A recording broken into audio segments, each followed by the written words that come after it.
ಹಾಗೂ ರಾಜ್ಯ ಗೃಹ ಸಚಿವಾಲಯದ ಸೂಚನೆ ಮೇರೆಗೆ ಹಮ್ಮಿಕೊಳ್ಳಲಾದ ಆಪರೇಷನ್ ಅಭ್ಯಾಸ ಹೆಸರಿನ ಅಣುಕು ಪ್ರದರ್ಶನ ಯಶಸ್ವಿ ನಿರ್ವಹಣೆಗೊಂಡಿದೆ ಎಂದು ಜಿಲ್ಲಾಧಿಕಾರಿ ಶಿಲ್ಪಾ ಶರ್ಮಾ ಅವರು ತಿಳಿಸಿದರು.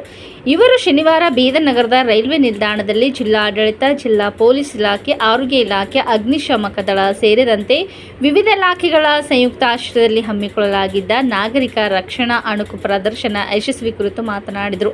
ಸಂಜೆ 4:30ಕ್ಕೆ ಬಾಂಬ್ ಬ್ಲಾಸ್ಟ್ ಮಾಡಿದ ನಂತರ ಮೊದಲ ತುರ್ತು ಪರಿಸ್ಥಿತಿ ಎಚ್ಚರಿಕೆ ಸೈರನ್ ಶಬ್ದ ಮೊಳಗಿಸಲಾಯಿತು. ಎರಡನೇ ಸೈರನ್ ಶಬ್ದವು ಬೆಂಕಿ ಅವಘಡ ಸಂಭವಿಸಿದ ನಂತರ ಮೊಳಗಿಸಲಾಗಿತ್ತು.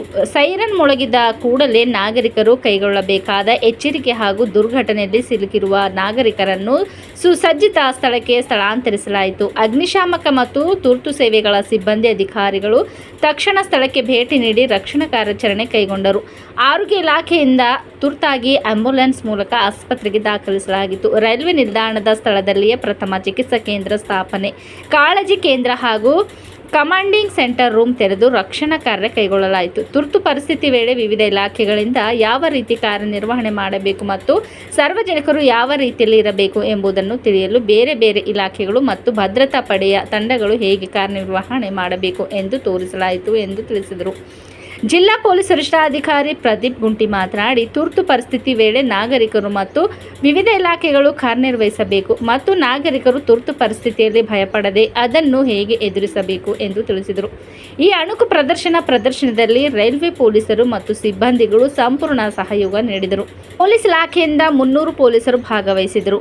ಈ ಅಣುಕು ಪ್ರದರ್ಶನ ಕಾರ್ಯಕ್ರಮದಲ್ಲಿ ಅಪರ ಜಿಲ್ಲಾಧಿಕಾರಿ ಶಿವಕುಮಾರ್ ಶಿಲ್ವಂತ್, ಹೆಚ್ಚುವರಿ ಪೊಲೀಸ್ ವರಿಷ್ಠಾಧಿಕಾರಿ ಚಂದ್ರಕಾಂತ್ ಪೂಜಾರಿ, ಬೀದರ್ ಉಪವಿಭಾಗಾಧಿಕಾರಿ ಎಂಡಿ ಶಕೀಲ್, ಕೆಎಸ್ಆರ್ಟಿ ವಿಭಾಗೀಯ ನಿಯಂತ್ರಣಾಧಿಕಾರಿ ವಿಶ್ವನಾಥ್ ಫುಲ್ಲೇಕರ್, ಜಿಲ್ಲಾ ಕುಟುಂಬ ಕಲ್ಯಾಣ ಮತ್ತು ಆರೋಗ್ಯ ಅಧಿಕಾರಿ ಧ್ಯಾನೇಶ್ವರ್ ನಿರ್ಗುಡೆ, ಜಿಲ್ಲಾ ಶಸ್ತ್ರಚಿಕಿತ್ಸಾ ಅಧಿಕಾರಿ ಅಹಮದ್, ಜಿಲ್ಲಾ ಅಗ್ನಿಶಾಮಕ ಠಾಣಾಧಿಕಾರಿ ಎಂಡಿ ಮುಜಾಮಿಲ್ ಪಟೇಲ್, ಜಿಲ್ಲಾ ಗೃಹ ರಕ್ಷಕ ದಳದ ಅಧಿಕಾರಿ ಮನೋಜ್ ಕುಮಾರ್ ಪಾಟೀಲ್, ಬೀದರ್ ರೈಲ್ವೆ ನಿಲ್ದಾಣದ station master Ramesh Shirpati, Linganand Mujeeb, Manoj Kumar, Kundan Kumar, RPF inspector Prasad, OSI Sudheer Reddy, ಜಿಲ್ಲಾಧಿಕಾರಿ ಕಚೇರಿ ವಿಪತ್ತು ನಿರ್ವಹಣಾ ಪರಿಣಿತರಾದ ಸಂದೀಪ್ ಪಾಟೀಲ್, ಬ್ರಿಮ್ಸ್ ನರ್ಸಿಂಗ್ ಕಾಲೇಜು ಪ್ರಾಂಶುಪಾಲರಾದ ರಾಜ್ಕುಮಾರ್ ಮಾಳ್ಗೆ ಸೇರಿದಂತೆ ಗೃಹ ರಕ್ಷಕ ದಳ, ನರ್ಸಿಂಗ್ ವಿದ್ಯಾರ್ಥಿಗಳು, NCC ವಿದ್ಯಾರ್ಥಿಗಳು ಸೇರಿದಂತೆ ಸಾರ್ವಜನಿಕರು ಉಪಸ್ಥಿತರಿದ್ದರು.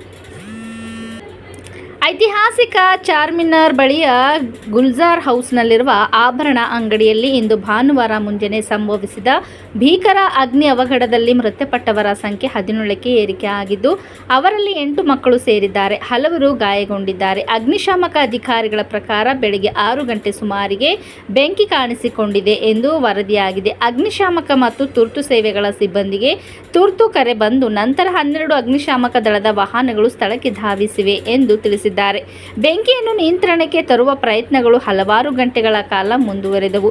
ಗಾಯಗೊಂಡವರಲ್ಲಿ ಹಲವರು ಮಕ್ಕಳು ಸೇರಿದ್ದಾರೆ. ಎಲ್ಲರನ್ನು ಚಿಕಿತ್ಸೆಗಾಗಿ ಹತ್ತಿರದ ಆಸ್ಪತ್ರೆಗಳಿಗೆ ಸ್ಥಳಾಂತರಿಸಲಾಗಿದೆ. ಗಾಯಾಳುಗಳಲ್ಲಿ ಕೆಲವರ ಸ್ಥಿತಿ ಗಂಭೀರವಾಗಿದೆ ಎಂದು ಹೇಳಲಾಗಿದೆ.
क्या हुआ आज क्या है? भाई अस्सलाम वालेकुम रहमतुल्लाहि वबरकातुहू। यहाँ मेरा नाम जाहिद है। मैं मेरे दोस्त नमाज़ पढ़ के हम लोग चारमीनार की राउंड मारते डेली। तो हम लोग नीचे आके देखा तो यहाँ पर पूरा धुआं जा रहा था। तो 2 लेडी धरा हुआ था, भैया भैया बचाओ मेरा फैमिली है बोले। तो अम्मा रास्ता किधर है बोले। तो रास्ता ऐसा बतलाए। शटर हम लोग तोड़ के करके हम लोग अंदर चले गए। अंदर जाने के बाद में आँच बहुत था, फिर एक दीवार है बीच में, वो दीवार भी हम लोग तोड़ के करके 5-6 जने गए हम लोग अंदर। 1 घंटा हम लोग वेट करे 8 कमरे तक, वो बाकी के पूरा गाड़ी वाड़ी आ गया था, मगर उन लोग को बचा नहीं सके साहब। पूरा वो रूम में पूरा लेडीज़ जेंट्स पूरा तो डेट हो गया था। एक रूम में 7 लोग थे, 4 बच्चे थे और बाकी के बड़े थे, और नीचे भी है 100 लोग थे 6। मैं 13 लोगों को देखा साहब। जी हाँ मैं 6:10 को हम लोग ऊपर गए, 9 और 8 के बीच में हम लोग पूरों को निकाले। नीचे ज़्यादा थी आँख, बहुत आँख थी नीचे। अच्छा, नीचे से लगी? नीचे आग लगने की तरफ से ऊपर एसी वो हो गया, पूरा ब्लास्ट हो गया साहब। हाँ पूरे आगे हाँ, ऊपर से 7 जनों को निकाले हम लोग, बेडशीट में लपट के निकाले, और एक बेबी को भी निकाले। पूरा टोटल 7 जनों को, नीचे 106 और भी दोस्त आते, उन लोग नीचे से निकाले, हम लोग ऊपर से निकाले। ಅಮೆರಿಕದ ಮಧ್ಯ ಪಶ್ಚಿಮ ಮತ್ತು ದಕ್ಷಿಣ ಭಾಗಗಳಲ್ಲಿ ಬೀಸಿದ ಪ್ರಬಲ ಬಿರುಗಾಳಿ ಮತ್ತು ಸಂಭಾವ್ಯ ಸುಂಟರ ಗಾಳಿಗೆ ಕನಿಷ್ಠ 27 ಜನ ಮೃತಪಟ್ಟಿದ್ದಾರೆ. ಕೆಂಟುಕಿ ಪ್ರದೇಶ ಅತ್ಯಂತ ತೀವ್ರವಾಗಿ ಹಾನಿಗೊಳಗಾಗಿದ್ದು, ರಾಜ್ಯಪಾಲ ಆಂಡಿ ಬೇಶಿಯರ್ ರಾಜ್ಯದಲ್ಲಿ 18 ಜನರು ಮೃತಪಟ್ಟಿದ್ದಾರೆ ಮತ್ತು 10 ಜನರ ಸ್ಥಿತಿ ಗಂಭೀರವಾಗಿದೆ ಎಂದು ಹೇಳಿದ್ದಾರೆ. ಕೆಂಟುಕಿಯಲ್ಲಿ ಸುಂಟರ ಗಾಳಿಯಿಂದ ಅನೇಕ ಮನೆಗಳು ಹಾನಿಗೀಡಾಗಿವೆ, ಅನೇಕ ವಾಹನಗಳು ಉರುಳಿ ಬಿದ್ದಿದ್ದು, ಹಲವರು ದಿಕ್ಕುಪಾಲಾಗಿ ಓಡಿ ಹೋಗಿದ್ದಾರೆ. ರಾಜ್ಯದಲ್ಲಿ 17 ಸಾವು ಸಂಭವಿಸಿದ್ದು, ಅಗ್ನಿಯ ಕೆಂಟುಕಿಯ ಲಾರೆಲ್ ಕೌಂಟಿಯಲ್ಲಿ ಸಂಭವಿಸಿವೆ. ಫುಲಾಸ್ಕಿ ಕೌಂಟಲ್ಲಿ ಒಬ್ಬರು ಮೃತಪಟ್ಟಿದ್ದಾರೆ. 39 ವರ್ಷದ ಅಗ್ನಿಶಾಮಕ ದಳದ ಮೇಜರ್ ರೋಜರ್ ಲೆದರ್ಮನ್ ಚಂಡಮಾರುತದ ಸಮಯದಲ್ಲಿ ಸಹಾಯ ಮಾಡುವಾಗ ಮರಣಾಂತಿಕವಾಗಿ ಗಾಯಗೊಂಡರು. 2 ಡಜನ್ ರಸ್ತೆಗಳ ಕೆಲವು ಭಾಗಗಳನ್ನು ಮುಚ್ಚಲಾಗಿದೆ ಮತ್ತು ಕೆಲವು ಹಿಂದಿನ ಸ್ಥಿತಿಗೆ ಮರಳಲು ಇನ್ನೂ ಹಲವು ದಿನಗಳು ಬೇಕಾಗಬಹುದು ಎಂದು ಗವರ್ನರ್ ಬೇಶಿಯರ್ ಹೇಳಿದ್ದಾರೆ. ಸಾವಿನ ಸಂಖ್ಯೆ ಇನ್ನೂ ಹೆಚ್ಚಾಗಬಹುದು ಎಂದು ಅವರು ಎಚ್ಚರಿಸಿದ್ದಾರೆ. ಭಾರಿ ಮಳೆಯಿಂದಾಗಿ ನಗರದ ಟೈಡಲ್ ಪಾರ್ಕ್ ಬಳಿ ರಸ್ತೆ ಕುಸಿದು ಬೃಹತ್ ಗುಂಡಿಯಾಗಿದ್ದ ಕಾರಣ ಪ್ರಯಾಣಿಕರನ್ನು ಕರೆದೊಯ್ಯುತ್ತಿದ್ದ ಕ್ಯಾಬ್ ಗುಂಡಿಗೆ ಉರುಳಿ ಭಾರೀ ಅವಘಡ ಸಂಭವಿಸಿದ ಘಟನೆ ನಡೆದಿದೆ. ಶನಿವಾರ ಮೇ 18 ಸಂಜೆ 6:30ಕ್ಕೆ ಒಳಚರಂಡಿ ಕೊಳವೆಯಲ್ಲಿ ಸೋರಿಕೆಯಾದ ಕಾರಣ ರಸ್ತೆ ಕುಸಿದು ಕಾರು ಗುಂಡಿಯೊಳಗೆ ಉರುಳಿದೆ ಎಂದು ಚೆನ್ನೈ ಮೆಟ್ರೋ ರೈಲು ತಿಳಿಸಿದೆ. ಅದೃಷ್ಟವಶಾತ್ ಯಾರಿಗೂ ಯಾವುದೇ ಪ್ರಾಣ ಅಪಾಯ ಸಂಭವಿಸಿಲ್ಲ. ಪೊಲೀಸರು ಮತ್ತು ಮೆಟ್ರೋ ರೈಲು ಸಿಬ್ಬಂದಿ ರಕ್ಷಣಾ ಕಾರ್ಯದಲ್ಲಿ ತೊಡಗಿಸಿಕೊಂಡರು. ರಸ್ತೆ ಕುಸಿತದಿಂದಾಗಿ ರಾಜೀವ್ ಗಾಂಧಿ ಸೈಲ್ ಮತ್ತು ಸುತ್ತಮುತ್ತಲಿನ ಪ್ರದೇಶಗಳಲ್ಲಿ ಟ್ರಾಫಿಕ್ ಜಾಮ್ ಉಂಟಾಯಿತು. ಚೆನ್ನೈ ಟೈಡಲ್ ಪಾರ್ಕ್ ಸಿಗ್ನಲ್ ಬಳಿ ರಸ್ತೆಯೊಂದು ಕುಸಿದು ಆಳವಾದ ಹೊಂಡ ಉಂಟಾಯಿತು.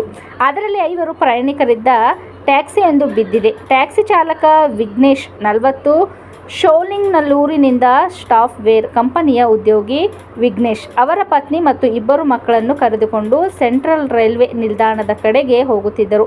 ಸಿಗ್ನಲ್ ಬಳಿ ಹೋಗುವಾಗ ರಸ್ತೆ ಇದ್ದಕ್ಕಿದ್ದಂತೆ ಕುಸಿದು ಟ್ಯಾಕ್ಸಿ ಹೊಂಡಕ್ಕೆ ಬಿದ್ದಿದೆ. ಅಲ್ಲಿ ಕರ್ತವ್ಯದಲ್ಲಿದ್ದ ಟ್ರಾಫಿಕ್ ಪೊಲೀಸರು ಮತ್ತು ಇತರ ವಾಹನ ಸವಾರರು ತಕ್ಷಣವೇ ರಕ್ಷಣೆಗೆ ಧಾವಿಸಿದರು. ಚೆನ್ನೈ ಮೆಟ್ರೋ ರೈಲು ಲಿಮಿಟೆಡ್ ಗುತ್ತಿಗೆದಾರರಾದ ಸಹಾಯದಿಂದ ಪ್ರಯಾಣಿಕರನ್ನು ಸುರಕ್ಷಿತವಾಗಿ ಹೊರತೆಗೆದರು.